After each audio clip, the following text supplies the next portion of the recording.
Welcome to the latest episode of Five on the Floor and 5 Reasons Sports Network. Thanks for joining us on your favorite podcast app on Apple Podcasts, on Android, Spotify, or the 5 Reasons YouTube channel. We're recommending people use Spotify. Apple Podcast has been a little slow of late. Spotify you can use on both platforms. Also, check out Off the Floor. That's our Discord server. 10 different channels, including our draft channel, our transaction channel. The link, we have a dedicated link now. I finally splurged. The link is in the description. Click on that. It'll get you right to it. You do have to pay $2.99 a month. I mean, it's a cup of coffee. It's half of a cup of coffee, actually. So go there, click on it, get on there, get off of Twitter, get away from politics, get away from all the other garbage, and just talk Heat and NBA. We got Off the Floor. Again, link right there in the description. Also, check out Prize Picks. Use the code 5, FIVE. Put down your $5. You get $50 to play right away. Prize Picks, the official fantasy sponsor of the 5 Reasons Sports Network, and play across the sports spectrum, up to 6 players together. And yes, I answer this all the time. They're legal again in the state of Florida. They were gone for like 2 months. They've been back for about 10 months, and they had pretty much everything that they had before. Yay, the lawmakers, they budged. Go to prizepicks.com, use the code 5, FIVE, get your 50 to play right away. And now, today's episode. Mercy, luxurious, Heat Nation. Yeah, Mercy and Lago, down to Biscayne. Yikes. 5 on the floor, ride for my dogs. Where here's the thing, you can check the score. Hustle hard, couple scars, wearing bubble frogs. Down to Biscayne. Kept the flow playing, got it all band. Y'all seen the block, stop with one hand. And Pat we trust, Inspire have the guts. We're here to bring the heat, y'all can hang it up. Welcome to 5 on the Floor, a daily insider show on the Miami Heat and the NBA, featuring Ethan Skolnick, Greg Sylvander, Alex Toledo, Brady Hawk, and others from the 5 Reasons Sports Network. Also, make sure to subscribe to Off the Floor for the most heat anywhere.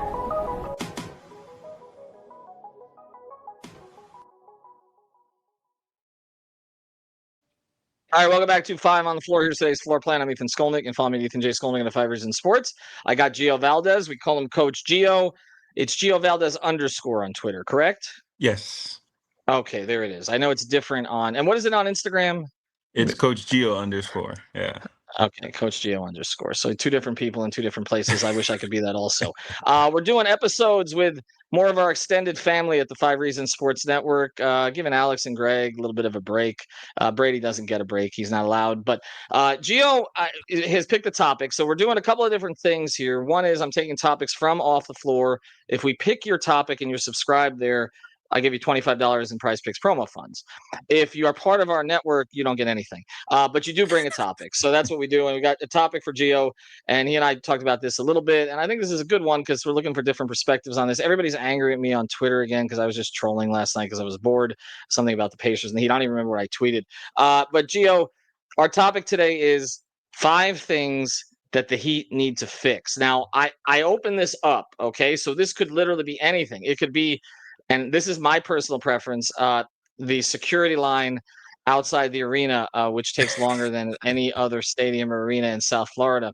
That would be a good one. I don't have to deal with it because of media, but others, when they get tickets, do, and they complain to me about that all the time. So that's number one that I'm going to. And the other thing is, if they could move the arena out a little bit so that you could reach it on all 4 sides. Those are 2 things I would like them to fix. I don't think either of those 2 things are going to be fixed. But G, I'll go to you. So everything is open for you. All right. Oh, by the way, and also construction. I-95 construction coming back from Miami. Do they really need to shut down the road to do nothing after every single Heat game? Gio, we got 5. They don't have to be necessarily in any order, but just give me your first one. So first off, from my days working at the arena, I remember those were some of the same complaints 15 years ago. So I don't think that's ever going to change. Gio, there are still people waiting from 15 years ago when you were there. They've been out there. They used to do something called 24 hours of heat. I hate to interrupt, but I am. 24 hours of heat where like people would, and I actually wrote a story about this, where people would stay as long as they could to win prizes and tickets and all that. But this has actually been 15 years of heat trying to get in on the west side of the arena. So they're still there, just a little bit older. And that's it. Anyway, continue. Go ahead. Yeah, but I would definitely start with the biggest glaring weakness that this team has, and it's the half-court offense. specifically the late game execution. I'm a glass half full kind of guy. I know I get a lot of heat from Heat Twitter, Heat Nation, because I look at things from that lens, right? And a lot of the before I address the bad, I always look at the good. You know, there was over 20 games where Miami built double-digit leads in the first half, leading into the third quarter. So those are the positives, right? Obviously, whatever they were doing was working, but then there gets to a point where things get stagnant. And you can say that it's because of lack of talent. You can say because Spo might not be the best offensive coach. You could say whatever you want to say. But the root is that the half court offense, especially late game execution, needs to improve. When things boggle down, when you don't know who to go to, and you need someone that can maybe do a quick two dribble pull up or get to their spot and not worry about using a screen to get to their spot. I would say that that's the biggest need for this current Heat iteration is finding the right pieces, or maybe even the coach going deep in his bag to help this team maximize their half court offense. Okay, so now we say they need a fix, and now the question is how do they fix it? And I think this is one of those where it's going to be a little of everything, right? So let me ask you this before we go forward on the coaching side of this. Do they have the players currently to be an efficient half court offense at the end of games? No, they do not. They need a little bit more talent. They because like, we've talked about this ad nauseum. We know that Bam and Tyler are playing probably a level above in terms of their role. Ideally, you would want, and depending on what you believe, I think Kevin Durant would be an awesome avenue for them to improve that. You just toss that guy the ball, and he's going to get whatever shot he wants. And if they double him, there's a lot of triggers. There's a lot of, Tyler gets easier looks, Bam gets easier looks, Ware gets easier looks. He has length. I mean, he has it all. Yes, he's going to be 37. I understand that, but I don't think the costs to acquire a talent like him would be probably what you would need to acquire a Giannis, let's say. Mhm. I agree with you. And we've done episodes on this. We had Matt Hannafin on talking about the various permutations that might work from a salary cap perspective. Spoke to a couple of reporters from Phoenix who talked about his availability, what Phoenix might want. Now, Phoenix is going to have to come off of what they wanted at the deadline because Matt Ishbia asked for basically the Heat's entire team, including the Ushers. And so that's not going to work.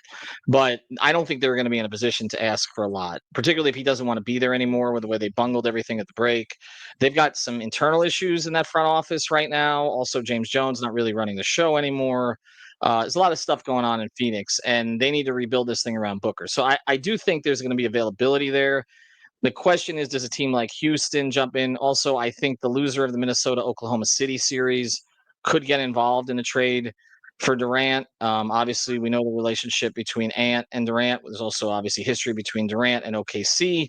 If they don't get over the hump this year, they have so many picks that they could take a flyer on it, have a great homecoming story, see if he can get them over the edge. But if Miami has an opportunity at him, I think they will try to take it. I do think that will fix a lot of this based on his efficiency.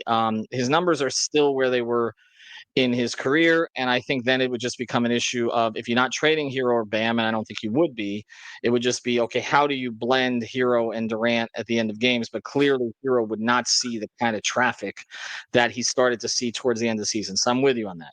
But if they don't get Durant, then the question becomes how do they create these triggers? And we've done episodes too on maybe refreshing the coaching staff a little bit. The funny thing is Chris Quinn may end up in Phoenix. We don't know. Or, they just need, I'm not talking about Quinny specifically, but I'm saying, do they need to reshuffle the coaching staff at all just to get some new ideas in there? They've not been a good offense for a long time. Their clutch numbers over the past few years were inflated by free throw shooting, which was mostly Jimmy, Yeah. and their defense. It was not their clutch offense. So I'm with you. It's bad. I've got another one I want to address on the offensive side if you don't get to it, but it needs to be fixed. And I can see them looking at it and saying, okay, I mean, if you're going to take the ultimate fix, take one of the greatest scorers of all time. So I get it. The question is what the cost is. All right, what is number two?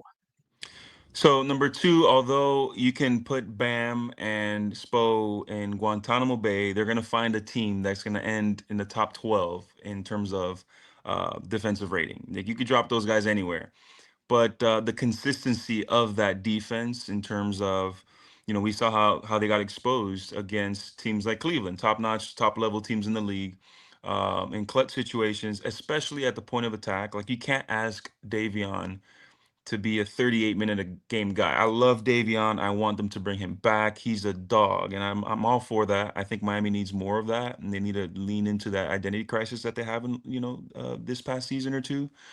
But you need more of that. Like, you need guys that don't have to make Bam cover for everyone's shortcomings. Where they need two-way players, ideally. I would say that that's the second thing that they need to address is not having to need Spo to come up with a genius scheme every single game in order to just keep them in the game. You know what I mean? I think that would be the most ideal scenario where they have two or three guys, or even more than that, that can ideally take the load off of a guy like Bam, or a guy like Davion, where they can kind of take a few breaths, if you will, Mhm. and maybe guard a more secondary score. With you on that. You're right. Bam and Spo, top 10 defense. We had Nate Duncan on the podcast before the season, and I said, "What else do they have on defense?" He said, "Doesn't matter. They'll be top 10," and they snuck into the top 10. But you're right. Some of those the defensive numbers, a lot of it happened during certain sections of the season. I do cut them a little bit of a break defensively because they had Jimmy not really trying for a period of time, and he had been Yeah. their best disruptor. They don't really have a passing lanes disruptor. Davion is terrific at the point of attack, fighting through screens. Bam is Bam. Wiggins and Highsmith on paper should give you four really good defenders. I didn't see it from Wiggins when he came over. I don't know if he just didn't want to be here or if it was system or what, but if he's going to be here, he's got to be better. And then there's Ware, who's the ultimate kind of wild card here, who, if he figures out how to get in the right position, can make them elite defensively, but there's also going to be breakdowns that are natural from a rookie who, and even into his second year, that sometimes has some concentration stuff and some, they talked about how he learned like a sponge, all that, and that's great, and Yeah. he did exceed expectations, but against the bigger centers, he was bullied. I mean, Zubac, some of the others, and that creates problems. I don't think they have quite the defensive problem that the Knicks have, where their top two offensive players are sieves defensively in Brunson and Hmm. Towns, but also then the Knicks have Anunoby, Bridges, Bridges, and yeah. and Hart, and so and Mitchell Robinson. So it does make up for it a little bit. Miami has to be a little bit more balanced around Bam. Can't make him work as much as he has because then he doesn't have anything left for the offensive end. Hmm. I do wonder, and I know this will probably come up in your five, how you really build an elite defense with Tyler playing 36, 37 minutes. That's one of those things that is always going to be a tough balance, but other teams have done it. And I go back to the Heat in the 90s where Tim Hardaway was not a great defender and had no knees when he came over, and yet they built top five defenses. So it can be done, but when you have many players to hunt, it's challenging. All right. On the other side of this, we'll get to the other three. We do want to mention a great sponsor of the Five Reasons Sports Network. It's Real Estate Shop. You can find right now they're out at an open house. They're always at an open house. Javier and Amanda, I was just talking to Amanda about where they're at today. RealEstateShopFL.com. That's two P's and an E. Your real estate agents, Broward County primarily, but they can service Dade and Palm Beach as well. We are a Tri-County area here, as everybody knows. RealEstateShopFL.com or the Fort Lauderdale Realtor. This is a family real estate agency. Okay, they have a family. You can find them on IG. They know what your family needs. They know this area, and they'll take really good care of you. Also, big Miami Heat fans. Javier had to come on a couple times and explain some things that the Heat were doing this year. So check them out, realestateshopfl.com or the Fort Lauderdale Realtor on IG. All right, number three, Gio. So I would say identity crisis. And I don't mean that Mm, this organization does not know who they are. That's not what I'm saying. What I'm saying is mhm. there's been slippage. There's been a little bit of slippage in terms of we see it. Like, when was the last time you had or you can recall Miami Heat roster that didn't regularly take charges? I can't recall when was the last time It's there true. were at least three guys that had 10 or more Mhm. charges taken. That's Uh, why Davion's energy stood out because he was moving at a different speed than everybody else. hmm And you don't see that we hear Pat say it all the time, best conditioned, all that stuff. I didn't see that this season. I know that they were resilient mentally, by not falling apart totally by everything that the Jimmy Butler issue brought. And you know more about it, Ethan, than we all do. There's things that happen behind the scenes that we'll probably never know, and that's okay. But in terms of on-court resilience and on-court identity crisis, like who are these guys? This current iteration, who are you guys? Are you going to lean defense? Are you going to lean offense? Are you, what is it the identity is? Because right now, I want to say maybe the past 2 seasons, as a Heat observer, as a Heat fan, or whatever you want to call me, contributor, I really don't know what that is. Are they going to go all in? Are they going to withdraw themselves and maybe tank, or are they just going to stay in the middle, which is what it seems like they're aiming for? A lot of people say on social media, on Twitter, they're like, oh, the Arisons don't want to spend. I beg to differ. They do spend. They've been top, Mm. what, 15 in the past, I don't know how many seasons. What they're very Top 10 this cautious year, by the of, way. top 10, yeah. Yeah. Yeah. Where they're cautious is in the aprons. That's where they're really cautious. And I don't Mm. blame them. It's their money. I totally get it. Unless I have a bona fide all NBA guy, why am I going to go into that second apron? I understand that. But there is a bit of an identity crisis and slippage in terms of the culture and the identity of Mm. the Encore product. Well, I think the aprons thing for them is more of a vehicle and transaction issue than it is a money issue. They would pay that if it wasn't taking away other vehicles to improve the team. So Right. it's not just the Arisons, it's Andy, it's Pat. They don't Mhm. want to be hamstrung by those situations. Now, again, if it was the right team, then yes. And I understand Heat fans being frustrated about being caught in the middle. That's where I do think Jimmy did them a favor. You talk about Yeah. identity, okay? Their identity really in the Jimmy Butler era was defend and then at the end have Jimmy save us. I mean, honestly, that's what they Yeah. were. And I know that's making a case to pay him. I get it. And that's where his case came from. But also, we saw in Golden State he's not capable of it anymore. So their decision, not on a nightly basis, maybe 1 out of 3, 1 out of 4, and only in the big money games. And so their decision, which I still believe was correct, even if we can argue about how it was handled, because I think they overestimated their ability to control him. Okay. Yeah. They did Definitely. explore options with him before. Fans are not right about that, but they didn't execute anything. They kept him and then they didn't pay him. And then obviously it all went to bleep, right? But the thing is that the, the case that he had was he's a closer. And so he closed. And we would sit there at games, Brady and I and Alex, and we'd be like, is he come back in? Is he come back in? It's the 8 minute mark, it's a 7 minute mark. He's sitting at the scores table. Obviously, we recognize his importance. Okay. Hmm. They have to figure out a different identity that's not somebody save us because Tyler and Bam are not going to save them. So that's the thing. The guy to save them is not on the roster. So it has to be a better balanced team that you're not in those situations all the time. And again, so that's where I understood Jimmy's position about the past, but I also understood the Heat's position about the future. And now that he went haywire and they had to move him, they have an opportunity now to shape something different. And you're right, they need to find it. And you're right about the best condition thing and all. Pat talked about it. He went through it at the presser, and then he Hmm. said, and we weren't about 4 of those things this season. And he's right. And I'm glad at least he acknowledges that because that team that I saw, we can talk about the 2 wins against Atlanta and Chicago or whatever. Okay. I'm sorry. I'm doing such a big deal about these 2 road wins against these 2 mediocre teams that the Heat shouldn't even be in their space. But that team we saw against Cleveland at the end, like that is not a team that should be put on a basketball court by this organization. And they know that. And so Yeah. there needs to be more fight, more talent, all the rest of it. All right. Number 4. So my fourth would be lack of reliable rim pressure. We've seen that, it was, and again, not trying to knock Davion. I love Davion. He's probably, other than Bam, one of my favorite players on the team. But he shouldn't be your best option at providing rim pressure. It just should not be the case. Ideally, you would want him to be your third guard coming off the bench, right? In terms of having your point guard and your starting shooting guard, and then Davion would be that third guard.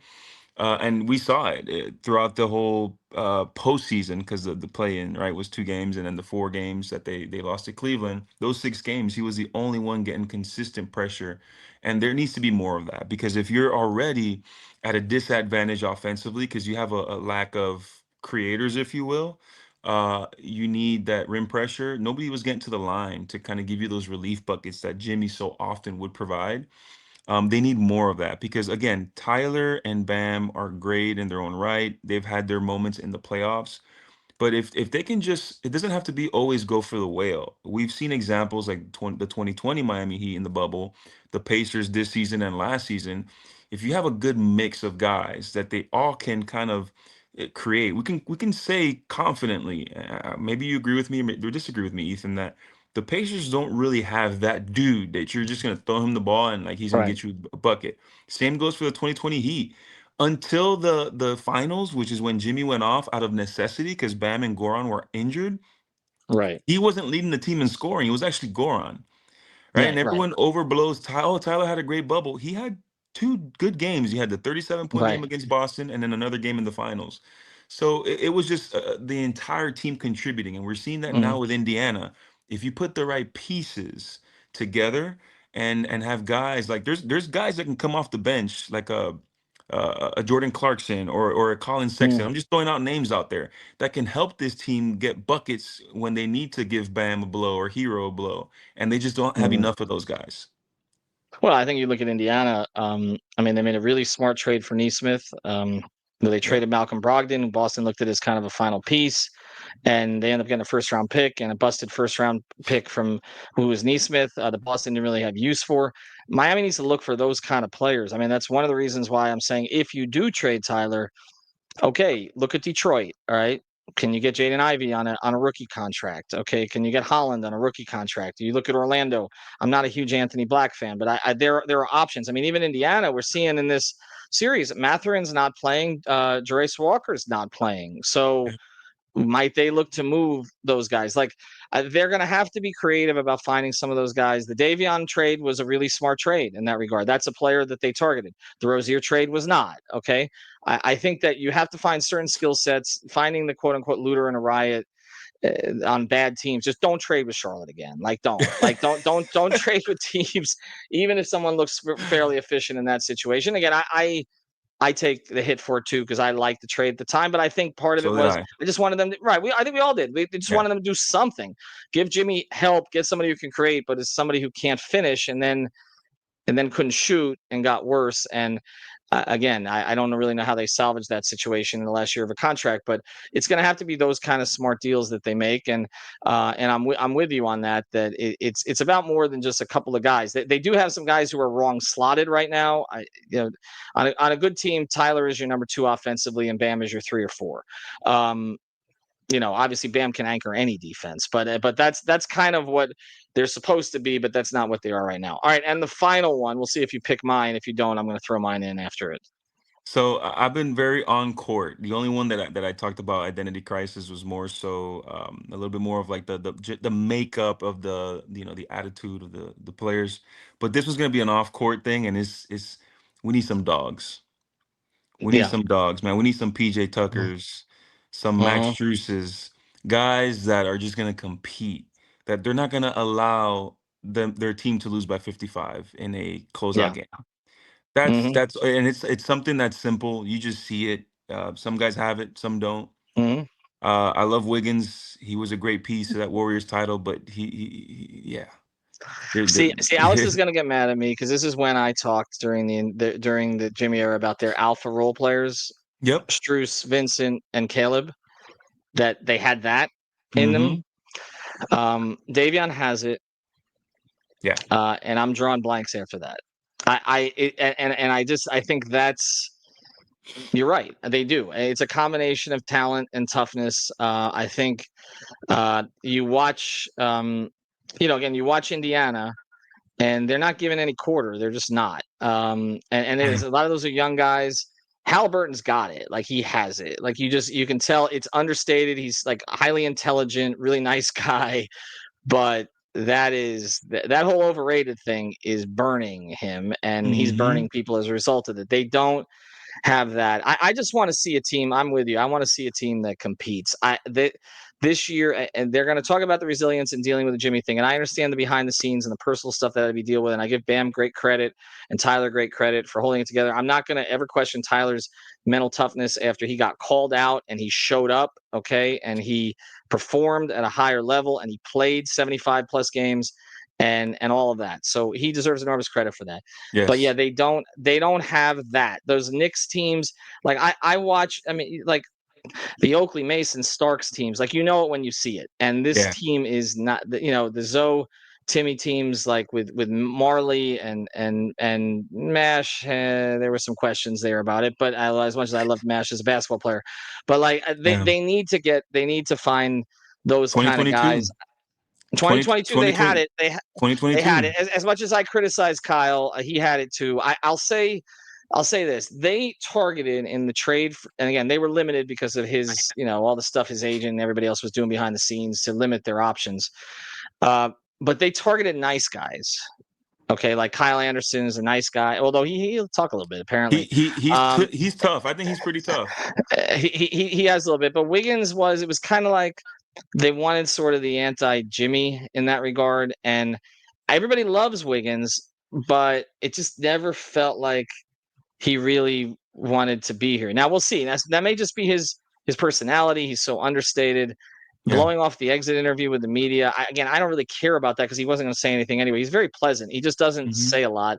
But it was kind of not a great sign after he was here and people were kind of questioning his performance in that series. Like, just show up and just do it. And meanwhile, Davion, like, it's there. Like, we had him on the podcast and he was like, this guy is Yeah. he's out there on social media posting those memes, posting like he is driven every day by what people have said he can't do, and they need more of those. Yeah. They need more of those. I'm with you on that. Okay, now you didn't get to mine, so I'm just going to throw it out there. I watched last night. Okay, and we're recording this on Memorial Day. Happy Memorial Day, everybody, and thanks as always to our veterans. Yes. And for everything that you do, and we appreciate that. I just wanted to say I'm watching that game, and I'm watching Indiana run a fast break transition without the ball touching the floor, and I am wondering why my daughter's middle school team, okay, which scored about 7 points the entire season, runs a more efficient fast break than the Miami Heat have run for the past few years.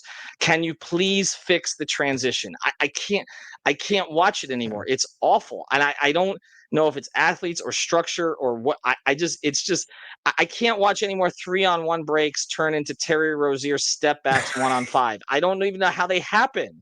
So So just please, okay, yeah. fix the transition offense somehow. Like, just get in the lab. I don't know.